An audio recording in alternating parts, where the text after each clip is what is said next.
Bonjour à toutes, bonjour à tous, bonjour le monde qui nous regardons dans le Kyoto ou la lucarne. Comment qu'on va? Nous, on va comme on les mener. Donc c'est-à-dire qu'on va bien parce que c'est Noël, c'est bientôt Noël. Bienvenue au comptoir de Comme toujours, comme Torjou, une émission consacrée au patrimoine vivant, au savoir-faire d'hier et d'aujourd'hui. Et mesdames et messieurs, aujourd'hui on va parler de bœuf, on va parler d'Anne, du petit Jésus, de Joseph, de Marie. On va parler crèche de Noël, mais crèche géante. Allez, on prend la direction de Chaland en compagnie de Jean-Marie Fontenot. Allons, allons tous à la crèche, c'est Noël, Jésus est né. Mène ça comme un cantique. Ah bah oui, j'y tiens. Mais oui, comme le chantent les enfants, allons tous à la crèche. Pas la crèche dans les Deux-Sèvres, Jean-Pierre. Non, à la crèche à Chaland. Car oui, là-bas à Chaland, ils sont forts pour plonger le spectateur dans des décors plus vrais que nature. Oui, à Chaland, Jean-Marie Fontenot et toute la joyeuse team d'autrefois Chaland sont habitués à monter au chrono pour remonter le temps, faire un bond dans le temps et prendre le meilleur du temps, le bon temps. Ils sont habitués à faire revivre le passé, le temps d'une foire d'autrefois. Ils savent nous offrir le plaisir de croquer du rab, du laps de temps à pleines dents. Avec eux, le temps ne tarit pas d'horloge. Alors si, en un claquement de doigts, ils peuvent nous conduire en plein été dans les années 1900, alors imaginez, en deux claquements de doigts, ils sont capables de remonter jusqu'au début de la nouvelle ère chrétienne. Il y a 2000 ans, un peu plus, 2022 ans. Ça se passe comme ça avec eux. Action, moteur. Mesdames et messieurs, nous voilà en direct de Bethléem, à Chaland, coincés entre un âne et un bœuf. L'ambiance est chaleureuse à quelques heures d'un heureux événement. Une ambiance grandeur nature dans une crèche géante.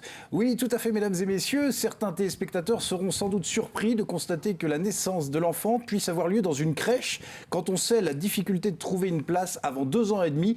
Mais ici, dans cette crèche géante, tout est possible, tout comme certains pourraient s'étonner que les services d'hygiène aient pu accepter la présence d'un âne et d'un bœuf en plein cœur d'une maternité. Mais ici, tout relève du miracle, de la puissance, de l'amour.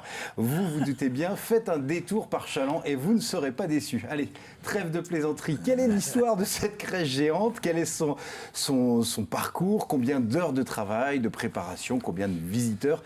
Voilà, autant de questions que nous allons poser à notre invité, Jean-Marie Fontenot. Soyez le bienvenu. On est très heureux de vous accueillir au comptoir. Moi, je suis très content d'être parmi vous. Ah, puis un soir de Noël. Voilà, c'est c'est chouette. parfait. Une belle émission. Une belle émission. Avant d'entrer dans le vif du sujet, permettez-moi de vous présenter nos 2 santons avec qui on chante en chœur toutes les semaines. Qui des deux fait l'âne? Pour aimer me. Je vous laisse le soin de la réponse. Ça va bien? Oui, ça va bien. Je ferai pas l'âne, mais je ferai le bourriquette. Oui, mais voilà, ils vont tous les deux. Inan et puis Dans le cagnotte. Voilà. Hein? Ou le cagnotte. Ah bon, le cagnotte? Le cagnotte. Le cagnotte. Ah oui, c'est... Ah oui, tout ça, ça se dit chez nous. Ah, ça se dit, ouais. Comme vous m'avez dit en début d'émission, on parle pas de télé, on parle de kiotte. Kiotte. De kiotte. Un petit kiotte, Un petit trou. Oui. D'accord. Bon, on en apprend tous les jours, même le soir de Noël. Tout le temps, ça ne dit pas avant crèche-tu. À vos crèches-tu? À la crèche. À la crèche. Alors, au menu, Jean-Pierre Pouvreau du Pourton. La rose de Saint-Gilles, Ah bah oui. c'est le début de la pêche. Bon, là, elles sont triées, c'est les plus grosses, hein, c'est Ouais. des super bouquets, quoi. Et, normalement, il vaut mieux l'acheter en tout venant, parce que c'est un prix qui peut être dissuadant, hein, voilà. Mais bon, c'est la meilleure du monde. Ouais. Voilà, Puis alors, un soir de Noël, c'est bon, mais pas uniquement que les non, soirs de voilà, Noël. faut le c'est- manger. Là, la pêche elle démarre, là, Ouais, jusqu'au mois de janvier, février, quoi. ouais. Quand ils arrêtent la pêche à la crevette, ils pêchent la langoustine. Voilà. Il y a D'accord. une pêche qui se termine et l'autre qui commence. Maintenant, après, avec la plantation, on trouve des deux en permanence. Il faut jongler. Faut jongler. Mais n'oubliez pas, la rose de Saint-Gilles, c'est vraiment la crevette la meilleure. Du monde. Du monde. Non, faut... Oui, du monde. Du monde, of the world. Ouais. Dit-il of the avec, world. avec le papillon qui papillonne. Sans savoir où on va, même de l'univers, parce qu'on ne connaît pas tout. Oui, c'est vrai. Allez donc savoir. On vient de voir. Jean-Pierre Bertrand, le sujet de la crèche géante, crèche vivante, il y a des archives? Ben, il y a des archives. Mais je me suis dit, pour un soir de Noël, Oui, on va être plutôt musical. oui. Donc j'ai choisi 2 petites choses bien de chez nous D'accord. qui iront avec les images. Ils vont se marier avec les images Ouais. de Chaland. Jean-Marie Fontenot, parlez-nous un petit peu de cette crèche géante. Alors, c'est quoi le concept? Alors, le concept, d'abord, ça a commencé dans les années 2000, Oui. où la crèche vivante s'est fait que le dimanche après-midi dans le centre-ville de Chaland, avec l'animation des commerçants. Ok. 2009, un temps exécrable, donc la crèche vivante s'est rapatriée dans la grande halle à la ferme de la Terrière, et beaucoup de gens ont suivi. Il y a eu tellement de monde que ça a donné l'idée de faire maintenant la crèche grandeur nature vivante dans la halle à la Terrière. Et après, c'est greffé la crèche grandeur nature, où au départ, il n'y avait qu'une crèche. Ouais. Et tous les ans, on rajoute Vous rajoutez. un élément différent, si bien que là, on peut voir un intérieur de maison maraîchine, on peut voir, il y a un endroit qui est le marais, un autre qui est dédié pour que les enfants puissent se faire des dessins. J'espère qu'ils les ont bien faits là dès le début du mois pour que le Père Noël les ait eu à Et temps. qu'ils soient remerciés. Et puis après, il y a un décor de montage en neigé avec des villages et tout, et bien sûr le petit train qui passe. Et puis après, quand on finit, on sort de la grange, il y a le coin boutique pour acheter les cadeaux de Noël estampillés au Trofaux-Chaland. C'est le Bethléem maraîcher. Voilà. C'est ça. Et c'est une longue tradition sur Chaland ou Alors, il y a eu une très très longue tradition. Alors ça, c'était dans les années 70, si je ne me trompe Il y avait pas, un succès fou. Jean-Pierre, à l'église. Hein, c'était dans les années L'église Notre-Dame. 70. Hein. Ouais. Oui, il y a eu, ça a même été exceptionnel. À l'époque, c'était des milliers et des milliers de personnes. Ouais, j'ai lu 1,5 million de Oui, visiteurs. Et c'est sur Hubert 71, Pacteau 77. avec Jean-Claude Barrault qui avait eu l'initiative de ça. Ouais. Et c'est vrai que ça a fait déplacer la foule. Pourquoi? Parce que c'était géant, c'était quoi? C'était géant. C'était monumental? C'était, moi, de mon souvenir, c'était tout le cœur de l'église. Ah on bah rentrait oui. dedans. Ah oui, c'était- carrément. Ah oui, oui. Ah non, oui, mais oui, moi, oui. j'ai des mémoires de cars entiers qui étaient stationnés place des Marronniers. Ça bouchonnait à Chaland. Ah oui, oui, non, c'était très, très important. Hein.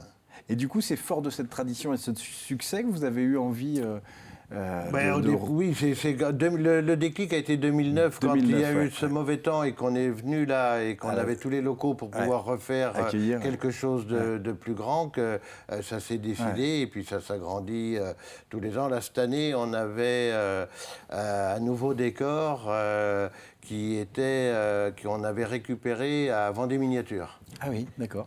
Puisque, Trofaux-Chaland a un partenariat avec Vendée Miniature, et là, ils avaient un grand décor de montagne qu'ils n'avaient plus besoin, donc on l'a récupéré, et on l'a modifié pour qu'il puisse correspondre au local et faire passer notre train dedans. Vous évoquiez autrefois Chaland, parce que c'est la même équipe, c'est la même team. Alors, c'est la même équipe avec... La joyeuse équipe. Voilà, mais avec des gens qui prennent plus de responsabilités pour s'occuper pour la foire. Moi, par exemple, la crèche, j'interviens très peu. Je suis là, je peux être présent, mais il y a quand même des personnes responsables pour pouvoir s'en occuper. Et comme ça, chacun se répartit. Oui. Complètement. Voilà. Et alors, ça représente combien de bénévoles pour s'occuper de cette crèche? Alors, de bénévoles, le dimanche où on fait la crèche vivante... c'est ça, il y a à la fois la crèche géante et la crèche vivante. Oui, alors la crèche grandeur nature, elle est ouverte du 1er au 31... Donc il reste quelques jours. Voilà, il reste quelques jours. Elle est ouverte un mois. Que l'après-midi. D'accord. Le lundi et le mardi, c'est réservé pour les groupes EHPAD, maisons de retraite, qui sont friands. Et là, on leur fait une animation avec un conteur, les musiciens, comme le conteur Robert Cornevin, qui vient. D'accord. Et après, tout le reste, tous les autres jours, c'est ouvert au public de 14h30 à 19h. Et là, il y a des bénévoles pour venir tenir. Et il y a le manège qui est installé aussi dans la cour. D'accord. Ça, et puis après, le dimanche 18, c'est-à-dire il y a une huitaine de jours, a eu lieu la crèche la crèche vivante. Donc là, Jésus, Marie, l'âne. Et donc là, en tout, ça mobilise 150 bénévoles. Sacrée équipe. Oui, parce qu'il faut la reconstitution, il faut aussi... après, il y a les vins chauds, il y a le marron, il y a tout ce qui va avec. Il y a tout ce qui va avec. Voilà, et puis en fin de journée, il y a le concert, il y a eu le concert de la chorale alternance, il y a différentes animations. De quoi faire concurrence au match de foot, quoi. Bah oui. On va marquer une petite pause pour revenir après sur ce détail de cette crèche à la fois vivante et puis cette crèche géante. Mais on va marquer une petite pause, on va passer à table. Et ça tombe bien, c'est le soir de Noël. Ah oui. Et c'est Jean-Pierre Pouvreau qui nous accueille dans sa cuisine. Sa crevette. Ah voilà, la crevette. Alors bon, j'ai alterné pour avoir un contraste de couleur. J'ai mis de la crevette grise qui est également, il y a plein ça de bocaux en patois. Hein. Bon, ils ont diminué un petit peu de taille. Autrefois, ils étaient un peu plus gros. Voilà, c'est deux. Le bocaux, c'est une crevette sauvage et la crevette de Saint-Gilles, c'est une crevette sauvage également. Voilà. D'accord. Le goût est différent? Ah ben le goût n'a rien à voir. Enfin, il n'a rien à voir. C'est qu'il y a ce côté iodé marin, voilà, qui est toujours irremplaçable, qui fait qu'on salive. Juste de le voir, on salive. Avec de pain, de beurre, ou voire de la mayo, ben voilà, de bocaux ou de la crevette de Saint-Gilles, c'est formidable. Quoi. Ah ben oui. Il ne s'agit pas d'en manger une quantité épouvantable par rapport au prix. Bon, on peut en manger 80 grammes, voilà, ça suffit. Déjà, on a le goût, puis après, on alterne avec d'autres plats qu'on aime. Hein. Et je connais quelqu'un qui m'a dit qu'il pourrait en manger, en se privant de dessert, manger que ça. Ah oui, mais on peut manger que ça, bien sûr. Non, mais c'est sûr. Ça vous dit rien, ça? Mais si, je le connais Vous même le très connaissez bien. bien, Je connais très bien cette personne-là. Une bonne personne. Non, oui. Donc c'est des petits casiers. Hein. Voilà, ils ont une cinquantaine de casiers, voilà, et puis ils sont capables d'en ramener peut-être 100 kilos. Okay. La crevette se pêche particulièrement après les grosses tempêtes, c'est là où elle est la plus belle. Bon, là c'est trié, évidemment. Normalement, c'est du tout venant. Hein. Mais là, c'est vraiment on appelle ça de la belle de Saint-Gilles. C'est du bouquet, voilà. C'est vraiment les plus grosses. Ça vaut une fortune, ça vaut plus cher que le homard et la langouste. Ça vaut une vraie petite fortune. Voilà. Et alors, quand on prend du tout venant, nous, on aimait bien la ramener à la maison encore frétillante, quoi. Et avant de manger, on fait chauffer une poêle avec un petit peu d'huile colza ou même olive, parce que ça chauffe pas beaucoup. Hein. Et donc, une fois que l'huile est bien chaude, on balance la crevette dedans et on la fait fricasser, comme on dit. Pendant combien de temps dès qu'elle change de couleur, elle est cuite. D'accord. C'est pratiquement instantané. Ouais. Et ensuite, on met du thym. Voilà, on la flambe éventuellement avec du cognac ou de l'armagnac ou du rhum, hein, selon les parfums qu'on aime. Et on la mange tiède comme ça, juste cuite. C'est un vrai régal. Ouais. Autrement, les marailleurs, quand les marins ramènent les casieurs, ramènent leur casier ils ont vidé les casiers, ramènent la crevette à la marée, et bien elle est vendue vers 14h de l'après-midi, voilà. Et puis donc les marailleurs l'achètent, ils la font cuire. Et en général, on l'achète cuite. C'est plus dur d'avoir de la crevette vivante. Ouais. On l'achète toujours cuite. Mais quand on a la chance de l'avoir vivante, c'est un vrai bonheur. Autrement, on l'achète vivante, évidemment, donc elle est un petit peu moins chère, quoi. Mais elle est plus lourde. Donc bon, ça se comprend. Ah oui, donc du coup, elle a l'eau, voilà. Et donc on met une chauffe, on appelle ça une chauffe. On met de l'eau à bouillir avec du thym, du laurier, voilà. Du sel, non. Du sel. Beaucoup de gros sel. Il faut que la cuisson elle ait le goût de l'eau de mer. Alors donc on trempe le doigt dedans, hop. Qu'on est habitué, elle a le goût de l'eau de mer, c'est bon. Et quand elle est à pleine ébullition, on jette la crevette dedans. Il faut avoir une araignée, pas un écumeur, une araignée qui égoutte plus facilement. Et que dès qu'elle remonte à la surface, hop, on enlève la crevette, on la cailloche à côté. Et là, avec du sel de mer, on la saupoudre de sel. Il faut remettre du sel encore. D'accord. Après. L'eau a beau être salée, ça suffit pas. Et avant de servir, il faut la laisser un petit peu refroidir. Mais alors après, on la laisse refroidir. Dans le gros sel, il va fondre sur la crevette qui a des vapeurs qui sortent de la cuisson. Et alors là, on la mange. C'est un vrai régal. Et là, on est sûr qu'elle est ultra fraîche, quoi. Et c'est un vrai bonheur. C'est un vrai bonheur. N'oubliez pas la belle de Saint-Gilles. C'est un label qui est déposé d'ailleurs. D'accord. À découvrir. Il faut acheter du tout venant. Oui, ok. Bon, le conseil est donné. Et comme je sais que vous avez le goût des bonnes choses, et puis que c'est Noël, on marie les crevettes avec quel type de vin? Qu'est-ce que vous nous conseilleriez? Le coup de cœur de Moi, je suis amoureux du franc blanc, des cépages qui ont disparu, qui sont remises à l'honneur un petit peu à Brême-sur-Maine. Ils refont du franc blanc. Et c'est un vin qui est extraordinaire. Et qui peut se marier avec... mais bien sûr, autrement, vous prenez un blanc de Brême. Voilà, il y a plein de vins à Brême qui sont dignes de la crevette. Je ne vais pas citer tous les producteurs de qualité. Il y en a beaucoup. Et on a cette chance. On a cette chance. Mais si on peut trouver du franc blanc, Ben écoute, on aura un plaisir différent, parce que c'est un goût qui a disparu quand même de la circulation. Moi, j'en avais gagné dans ma cave une fois, j'avais acheté ça pour la communion de ma sœur. Et on a été chez le père Barbeau. Et le gars m'a dit, achète ce franc blanc, le père Barbeau, tu verras. Pour l'instant, elle n'est pas arrivé à maturité, mais tu m'en parleras dans 5 ans. J'ai dit, quoi, 5 ans? Eh bien, ce vin-là, je l'ai gardé pendant 15 ans.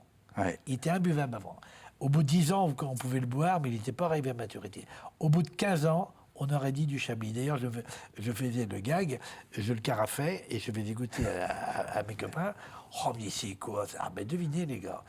Oh, bah, ça, c'est un Bourgogne. Oh, mais c'est un Bourgogne. Ah, vous n'êtes pas loin. Cherchez donc. Et à la fin, après les avoir fait mariner bien un moment de temps, je dis, mais non, c'est un franc blanc de Brême. Voilà des cépages, c'est des vins de garde. D'accord. C'est vraiment un vin blanc de garde. Alors, je voudrais ajouter que c'est peut-être le seul cépage qui soit vendéen, Oui, bien sûr. puisque le franc blanc, c'est de la Folle. Ah oui. Et que la Folle est citée par Rabelais, Oui. hein, Ouais. comme étant un Ouais. vin prestigieux. Ah oui, prestigieux. Donc, mais c'est vrai. quand on goûte du franc blanc, on goûte de la Vendée Ah profonde oui, ah oui. et historique. Bon, il faudrait qu'on aille faire l'émission à Sigournay. À la Oui, Folle. Hein, bon, ce serait bien. Je connais du monde.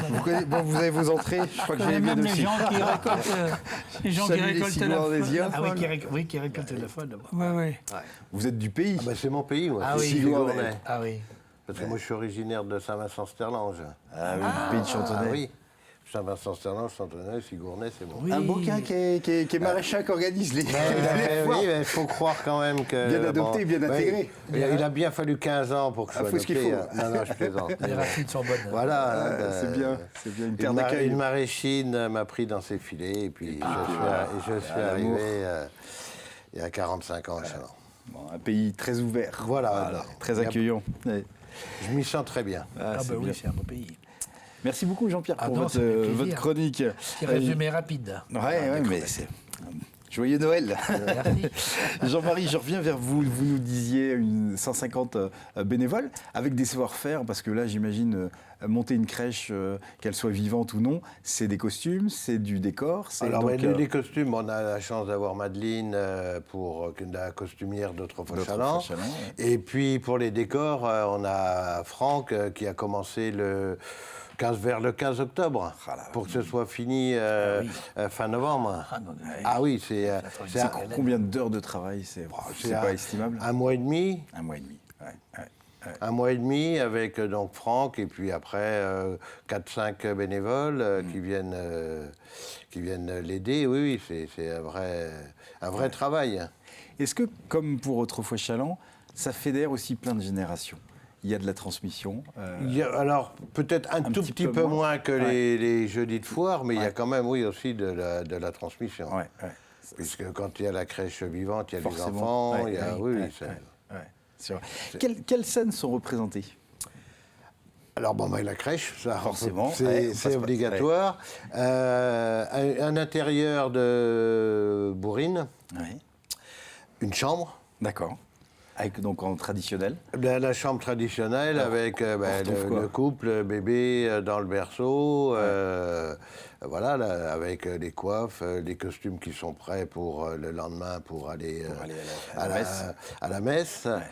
Et puis autrement, l'intérieur avec la cheminée, la gazinière, non, c'est pas la gazinière parce que c'était pas gaz, mais comment on appelait La cuisinière. ça? La cuisinière, voilà, qui Cuisinière à est bois. plus vrai que, pour ceux qui sont venus, qui est plus vrai que nature, puisqu'on a vraiment l'impression qu'elle est en fonte, alors elle pèse 3 fois rien, puisqu'elle est toute en bois, mais qui a été Tellement, imitée, donc c'est La belle très très ouvrage. bien. Ouais. Et puis il y a la machine à coudre aussi, donc ça c'est animé, les gens peuvent appuyer sur un bouton, la machine à coudre se met en route, le feu s'allume dans la cheminée. Oui, c'est interactif. Ah oui, c'est interactif. oui. Ouais.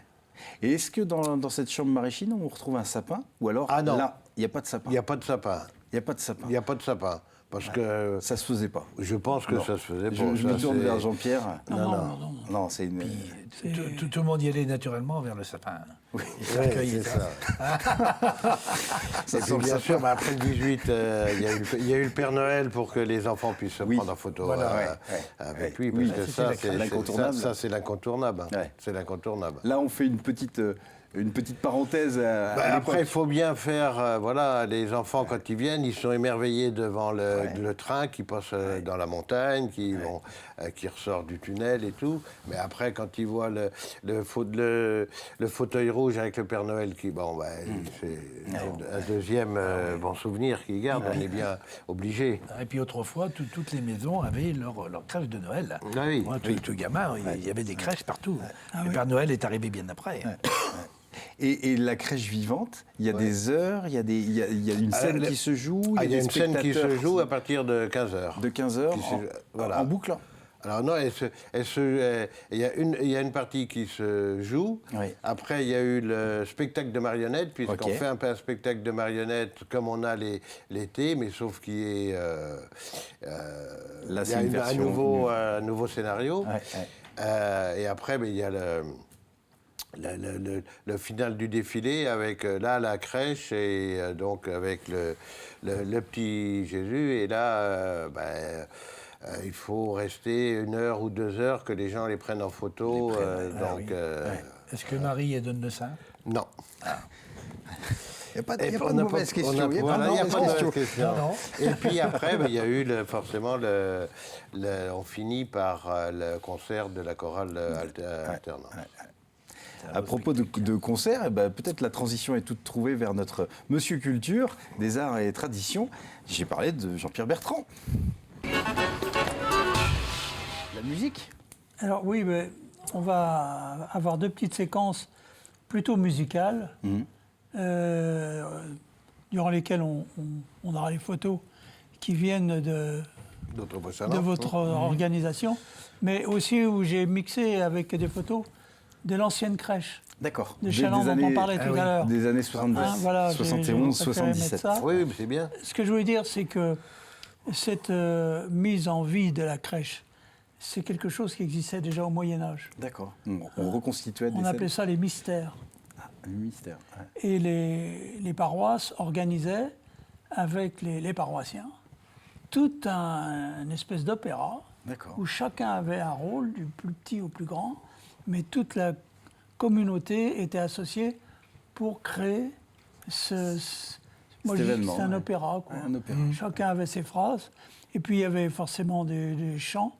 Et dans nos archives, on a justement récupéré les paroles et les chansons qui se chantaient à Nantes au XVIe siècle, et de ces mystères. Excellent. Les voilà. mystères, on appelait ça. Et ça a duré des années, des années. Après, ça a disparu. Et puis, c'est vrai que Chaland a eu cette idée C'est génial. d'Hubert, etc., de mettre en place ces crèches à nouveau vivantes, etc. Ce que je me souviens, c'est que les crèches de Chaland ont été victimes de leur succès. Parce qu'en fait, l'évêché Vous voyez pas ça d'un bon oeil? ne voyait pas ça d'un très bon œil. Donc, il y avait trop de folklore pour eux. Et donc, voilà. Mais bon. Il était contre le biberon. On va entendre 2 petites choses. La première, que tout le monde a en mémoire, enfin les gens de nos générations, c'est le Bouquet d'Ajon qui a chanté ça dans les années 60, 7, 8, et qui est un Noël qui s'est marqué sur la pochette du disque, Vieux Noël Maréchal. Il a été créé juste avant la guerre par le père Baudry, donc il n'est pas vieux Pas du si tout. vieux que ça. Mais il fait son effet, C'est ça, tout est dans le mot. avec les images de chez vous. Eh bien, on regarde et on écoute. Au creux de l'hiver durant Cogé, de quoi fendre les pierres, de quoi fendre les pierres. Dans une jour que le vent volait, comme dans une vraie galère. Jésus veut dire, j'étais sur le coup de main, Jésus veut dire, sur terre. Les beaux-parents s'étaient en éjaille, dans une bataille fougère, dans une bataille